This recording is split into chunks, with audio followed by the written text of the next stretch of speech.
Hi everyone, welcome to my channel. இன்றைக்கு நாங்கள் வீடியோவில் டோஸ்டர் எதுவுமே இல்லாமல் பிரெட் சாண்ட்விச் ஈஸியான முறையில் செய்ய போகிறோம். இது நீங்கள் உங்களோட சின்ன பிள்ளைகளுக்கு டிஃபன் பாக்ஸ் ரெசிபியாக கூட செய்யலும். டேஸ்ட்டும் நல்லா இருக்கும், அதே நேரம் நிறைய ப்ரோட்டீனும் இருக்குது. எப்படி செய்கிறேன்னு சொல்லி பார்க்குறதுக்கு வாங்க வீடியோக்குள்ளே போவோம். ஃபர்ஸ்ட்டாக நாங்கள் சாண்ட்விச்சுக்கு ஃபில்லிங் செஞ்சுக்கிறோம். அதுக்கு 2 டேபிள் ஸ்பூன் பட்டர், 2 அவிச்ச முட்டை, ஒரு வெங்காயத்தை சின்னதாக வெட்டி எடுத்துக்கேன், கொஞ்சமாக கொத்தமல்லியில் ஒரு பச்சை கொச்சிக்காய், ஒரு தக்காளியும் வெட்டி இது மாதிரி ஒரு ஃபில்டரில் போட்டு வச்சிருக்கிறேன். அப்போ தான் தக்காளியில் இருக்கிற ஜூஸ் எல்லாம் கீழே இறங்கிடும். அடுத்து இது மாதிரி ஒரு ஸ்க்ரேப்பர் எடுத்து முட்டையை நல்லா துருவி எடுத்துக்கோங்க. உங்கள்கிட்ட ஒரு ஸ்க்ரேப்பர் இல்லாட்டி ஒரு கேரப்பால் சரி முட்டையை நல்லா சின்னதாக மேஷ் பண்ணி எடுத்துக்கோங்க. ஸ்க்ரேப் பண்ணின முட்டையை ஒரு பவுலில் போட்டுக்கோங்க. இதோடவே சின்னதாக வெட்டின ஒரு வெங்காயம், கொஞ்சமாக கொத்தமல்லியில் ஒரு பச்சை கொச்சிக்காய் தேவண்டா மட்டும் சேர்த்துக்கோங்க. 2 டேபிள் ஸ்பூன் பட்டரோடவே நீங்கள் மயோனஸும் சேர்த்துக்குறையிலும்.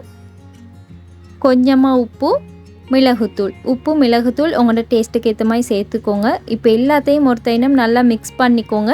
நல்ல ஒரு பேஸ்ட் மாதிரி மிக்ஸ் ஆகி வர வேணும்.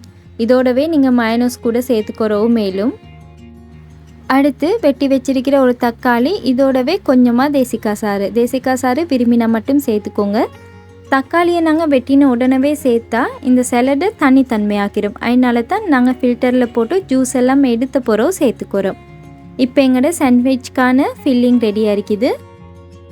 சாண்ட்விச் செய்கிறதுக்கு நான் இது மாதிரி 6 பிரெட் ஸ்லைசஸ் எடுத்திருக்கிறேன்.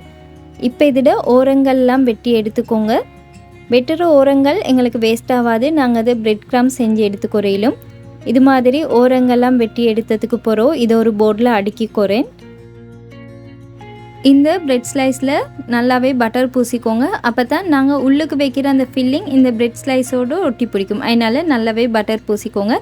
அடுத்து நாங்கள் செஞ்சு வச்சிருக்கிற எக் ஃபில்லிங் இருக்கேன்னா அதை இந்த வீடியோவில் காட்டுற மாதிரி உங்களுக்கு தேவையான அளவுக்கு அந்த பிரெட் ஸ்லைஸில் பூசிக்கோங்க. அடுத்து மற்ற பிரெட் ஸ்லைஸால் இது மாதிரி மேலால் மூடிட்டு கையால் கொஞ்சமாக அமர்த்தி விடுங்க. அப்போ தான் ரெண்டுமே ஒட்டி பிடிக்கும்.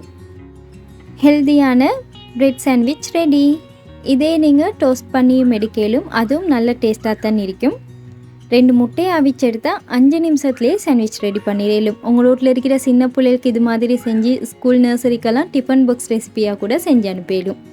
கட்டாயம் நீங்களும் செஞ்சு பாருங்கள். என் வீடியோஸ் உங்களுக்கு பிடிச்சிருந்தா மறக்காமல் சப்ஸ்கிரைப் பண்ணி சப்போர்ட் பண்ணுங்கள். இன்னொரு ரெசிபி ஒன்றோடு உங்களை சந்திக்கிறேன். அது வரைக்கும் bye, take care and thanks for வாட்சிங்.